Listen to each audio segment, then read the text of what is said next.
Mandi Igbo, or Menala, because I'm a Menala, but I won't promote Menala. Him they promotable Kandi Igbo, where Gadozue Ali Igbo. Amu abonye chọpụtara ọgbakọ a na-akpọ Igbo Rule. Igbo Rule abụghị etinyekwere m caption n'ihe a, oke mecha m ga-etinye caption later. Igbo Rule before m agwa unu security update nji wee bata. Igbo Rule abụghị akụ Rule. They are two different things about the same thing. Igbo Rule bụ onye Igbo bụ an embodiment of development, an embodiment of progressive financial update, blessings, so many things. Obodo ọbụla ị gara hụ onye Igbo dịka a na-ekwu ya na gị kwara ali ma na ebe a na-eme. So ndị agha Igbo ha na-eweta ihe ọma, eweta ọganihu, eweta mbuli elu, na-akwụnye obodo n'ọkụ, ha ga-wee kwụnyere anyị ala Igbo n'ọkụ, so that ka ọ bụrụ na Igbo erutego ụlọ, ka anyị ike wee sevuo ụmụaka anyị na-eme travel na-aga achọ ọrụ, ka anyị chọrọ ha ọrụ back home. Ma uche m ihe m ji bata taa, ya ka m ji bata, ihe m ji bata taa bụ ka nye unu update ihe mege na ala Igbo, nke some of ọtụtụ n'ime unu nwere ike ọ na-anụrụkwala ya. O dogo anya ugbu a na ndị ọla n'iyi ekpebiele na ha ga-ekpochapụ anyị wabụ ndị Igbo. O dogo anya na ndị ọla n'iyi ekwuole na ha sọkwara unu mee na ha nwee ala Nigeria. O dogo anya na ha ekwuole front to taa, so onwe ihe merenụ na ha ga-eme ihe ha na egosila unu na preamble. Ọwụ nke a mere na ọ gbagwojuru m anya na ndị mmadụ na-ejizi ihe mere na Benue na-ama atụ. Ọ bụghị taa ka o mere na Benue. Echetara m afọ ise gara aga thereabout, trela 3 bụ ozu ndị mmadụ na-aga lie. Ọwụghị taa ka emewere mass burial na Benue steeti. Emegotego mass burial na Benue, na-eme na Plateau. Mana nke ugbu a na-abụ na very dark man meziri ya adịrị very loud because eme ya lumala ndị Nigerian media na broadcast ya. Ndị a na-egbu tọtọ, enweghị some community ha jikọrọ already. Mana ihe o ji na-ewutebiga m oke bụ onye bụ kwesịrị ịbụ a reverend father bụ the governor of Benue, mana he's not doing much. Mgbe m maara na onye ọbụla nọ na gọọmenti Nigeria onye rere, mgbe m ma ọ just very few ha maara ya bụ, mgbe m were m iwe na nwa okorobịa bụ so na special ed ya soro very dark man mee protest, anụ m na abịa nye maya suspension. A governor mmadụ protest for ihe ndị Fulani na-eme n'obodo ha, amaya suspension. Dadị ka o doro m anya na ada gọvanọ bụ onye erele ma wee riele ya. Mana ọwụ ya bụ topic nji bịa. Ebe nji bịa ugbu a ihe nji na-akpọta aha bụ ala Igbo nọkwa na agha. So ka m tụpe ekenu n'azụ otu nchi nweta the intel ebe ha kọvagoro up na ihe ndị ha pụrụ ime. Ịhụ na Imo steeti, abịa n'Imo steeti, obodo ndị a ga-akpọ aha ugbu a should be very very careful. Ọ bụ na onwebeghị unu mere to help ebe ka unu, I beg you in the name of God, start doing something. Nke doro anya unu ọkụkọ aja bụ nga ọkpala agwụkwala. Ndị akọvago nga ọkpala niile. That's why o ji na-ewe m iwe somehow gbasara agha na-ebu Ebuka Obi maka ọ gara na nga ọkpala. Ụfọdụ amaghị na ọgaga ọ gara na nga ọkpala chụpụrụ ndị ọla n'iyi n'ime ọhịa. But some of you don't know that. I'm telling you the gospel truth. Based on information I'm na-enweta, these people are covered the whole nga ọkpala, and how they are happy na mmadụ dịka Obi na-abata na nga ọkpala there. They said no, here our territory have already. This man abịa na be clear. Ama ma ha na-use ndị nga ọkpala na-ebu daga agha. So ị na-anụ na m na-support gbasara ije na Ebuka Obi gara na nga ọkpala. Here are one of my reasons. Ime ọhịa we are taken over by the Olaniyi terrorist group. But Ebuka Obi at least push go ha ga between boundary anyị na ha na-eche ha nọ n'ime ọhịa those area they have occupied. That's one. And when I started above, because of that barrack in na Port Harcourt Road, ha nọ that ime ọhịa ebe ahụ. Enwere ebe a na-akpọ oke ọhịa, enwere ebe a na-akpọ ọhịa.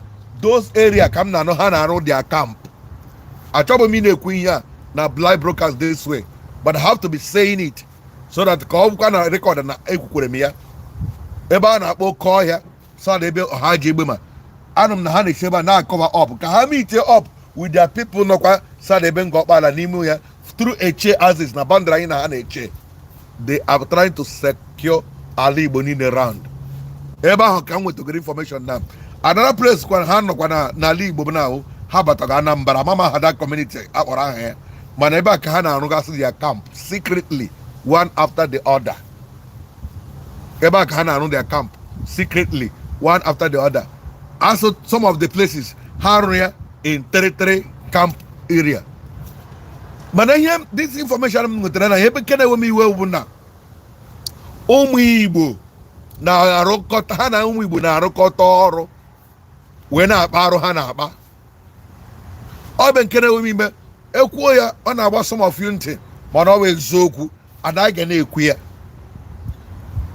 Ndị ụmụ Igbo maara ebe ha na-anọ na kampụ ha nke nọ very close mana ndị Igbo ahụ na-arụkọ with them ama na ha nwere ebe nọ n'ime ime ha nọ so that ọnwụ na ha rụgide ọrụ reduce the number of ndị Igbo ndị agha na ha na-arụkọ ụkwa a victim they will still buy you a ga-egbu gị mana ọhịa ahụ na-ama ha bịa ha ga-agwa unu ndị Igbo ahụ ga-agwa ha ịhụ na enwere ebe na ndị Soma a na-akpọ ndị Igbo ụfọdụ ndị enwere obodo na-akpọ anyị Soma ndị bịara bịa na-akpọghị Soma ịhụ na ndị Soma na-abịa azụ ala ebe a ọ bụ na ndị Soma bịa biko ọ na-go handle them if we catch them we go make inquiry to know how much the man get whether we go fit pay money we go fit pay we go share ihe some ndị isi mebiri na-akpa with ndị ọla n'iyi ha pụtazi ha kidnap gị ha nwude gị jide gị aka gị eweta ego akenye ndị Fulani na-eyuzu gị ịsaga onye Igbo na-eyuzu gị because ị chọrọ ego use gị mana can you use onye Fulani? The answer is no. He will never. Kama gị gbuo ya kama ọ ka ekwe ka ị nara gị ego bitere nwanne ya. As na if you want to get onye Igbo just use onye Igbo. That is their slogan. If you want get onye Igbo use onye Igbo. No onye Igbo go help you get him brother. If they see money they go give them you. They will give them you information. And ha na-ekwu ya bụrụ eziokwu. Lee ihe gbasara ndị gọvanọ anyị now apart from Oti then Amazment the governor they very out to protect lives and properties n'ala Igbo. I don't know na Chigwam na ndị gọvanọ na-achị Imo State adịghị aware ihe mege n'Imo State. The people cannot freely travel from Owerri Gawaba without it being attacked. Every month it must happen 2 or 3. The rather able complete boss by anymore here. Those people able bad there. Sorry, Hagala, news I gave you. When you got my family, I get a ruju, one hay fully on the Fulani Poro. But on the Fulani, when I'm Makibo, not behind it. Those are the mayor. Here we know what an album, Ire Anum Mad. Some hotel in Eric Anum Madere. Only now the story now. Before they went Anum Mad through this means. Being getting Anna Chueko. Yao Madi begging kitchen here make echo. And get careful on where anybody not into crime get live long forever. As everybody know about the manoti she want matters in life. Kedoti she want kedoti geshangu kede bigangu. That's what matters. I repeat, let me take.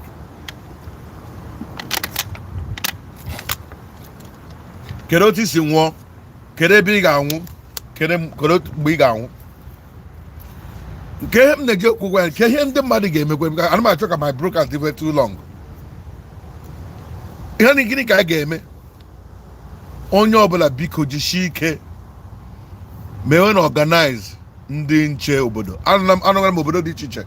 Aha, dịka m na-ekwu ebe ha kọvara Anambra echefugo ma ebe ahụ. Then abịa na Enugu ha take equal over a larger part of Enugu Nsukka Aziz. Leba eburu kedeba this man buru mmadụ la other side onye a liri ndị mmadụ na ndụ that community that area asa cover la n'ime ime ebe ahụ arụghị arụgidere a na-arụ kampụ connect bawa sadu gwa ụsa bara ebe ahụ dịka m na-anụ n'ime ime ọhịa asị ndị nwunye ha na ụmụ ha nọchi ebe ahụ ị ga-aga ije eruru 5 hours ịga ije gị garuo n'ibe ha nọ, so that onwe ndị na-aga ebe a gị ime ihe niile ọha nọ there clean ya up, sụchacha ọhịa wee biri na-amụ ụmụ ha, nweta ego a na-eweta ego na-azụta ihe na-eri. Nke ihe a ga-eme n'ọnọdụ a, what do we do? Because ọ gaghị adị mma na a ga na-ekwucha nsogbu without ikwu ihe a ga-eme pụta na nsogbu ahụ. I believe in solution. Ana m ekele n'ụzọ pụrụ iche, anụgo m gbasara ihe ndị Enugu na-eme ugbu a in diaspora iji wee chekwa obodo ha. Every community jishi na ike fọm ọnụ ndị nche unu ga-akpọ ha Hunters Association, unu ga-akpọ ha vigilante, ọ dị very important.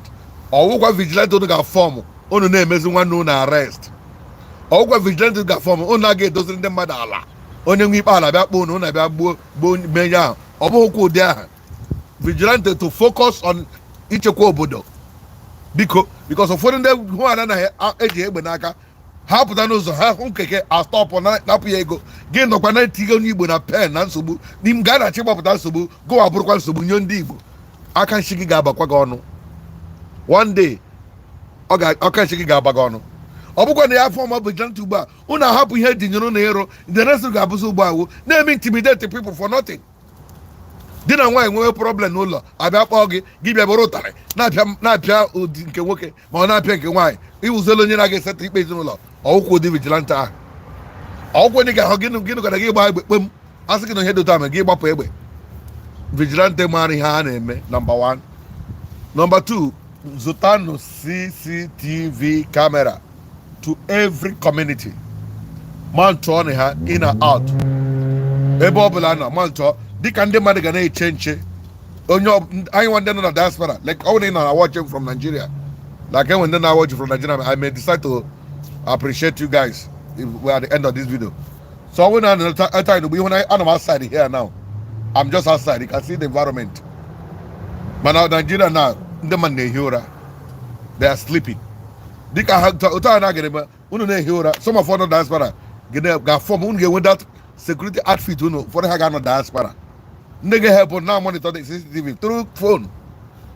Phone that CCTV camera that every movement, every motion, yada. You alarm. Give up the phone, you check it. Give me pay community or Bangu community. I want to give with the phone so on there not on ground. Say a gun on the side every time. And with a very terrible movement I watch right there. I'm gonna see the cover. Hey, below you like I got you Zoga, or you Zoga, a secular bar. What now where I know there. I repeat, I want to shoot wooden dollar ni. Unetinye kwela ha n'onyonyo jinwa ya gwala lie ha dị agawa onye ọla gawa. Ọ ihe na-eme ewude one person na abịa gbawa ya ajụjụ na ele ihe ji ime ọsị ashi ugwu Hausa emekwere ke ele who send you, where are your people? We don't need the information on that. Ọkwa nunu ga-need ya, mee ya within yourselves. Don't post it in any social media platform. Kama unu ga-emewe ihe ndị just gwuo n'ala nga ahụ ya n'ime ala kaka ha ga obodo ahụ adịla secured. Ha bịa hụ na onye ha sendịrị ahụzi ya, ha kpọta ha bịawa ndị ọzọ. Anugbo unu mere ya, unu echere the remaining people, chere ha echere biko ha ga-abịakwa, ha ga-abịa. Thank you Eberechukwu Celestine. They will come back for the prison attack.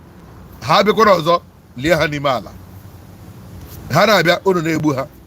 That is about vigilante and CCTV camera. Number 3, chọta na igwe iji ekwu okwu walkie talkie. Onye nere ebe a gị were ka gị na-ekwu na-ekwu ya anyị nọ ebe a lekwe na ebe a nere ebe ihe gbasara ihe dị otu a eji a na-ekwu okwu enye ndị nche ahụ. Then number 4, the last and not the least, ekwele m CCTV camera, ndị vigilante group, the walkie talkie, then the Shinike, no. Okay, let me leave this one. Card is very sensitive. When you know we na bu na na onye shi ndị agha so onye ọbụla chọrọ otu a ga-eche echekwa onwe ha. Unu anụgo ya. Ekwuola ekwukwo kwa so onye ọbụla chọrọ otu eche echekwa onwe ha. Recently, ndị Ogoni osule na their outside. Ha gbachikịtara nke dị chena ndị Rivers State ga-echekwa ha. Hụ na ọdịtị na-akarịgo ha pụtagote I will upload the video any moment from now. Ya bụ na osugolo ebe ahụ. Oge ya bụ mmanụ arụtara ọ ga-ezu everybody. Ọgwụ agnes ọ ga-eru everybody one after the other. Akwa this pandemic e go round. So ha na-efili na anyị na-etigbu ma some of ndị Igbo anyị na-asa onwe ihe ndị anyị na-ekwu propaganda. Ekpere m na ọ ga-erutekwa ya family member so that gị kweta. Ọhụụ na aga m ewichi gị ọjọọ, mana ọhụụ na ị na-ahụ ihe ndị anyị na-ama ọkwa ga-esi mba na anyị na-eme propaganda, onwe ihe ndị ọla n'iyi na-eme. Ekpere m ka o rutu somebody in your life so that ka iwe ike wee kweta na ọ na-eme. Otu aka ọkwa m n'ọnụ, ekwuchakwala m for today. And when anybody want a comment, you say it before I go. And when any suggestion, and when him cheerful, I don't know if I'm forgetting anybody. Vigilante, CCTV camera, walkie-talkie, and when I knew that thing or some dim banging. Then finally,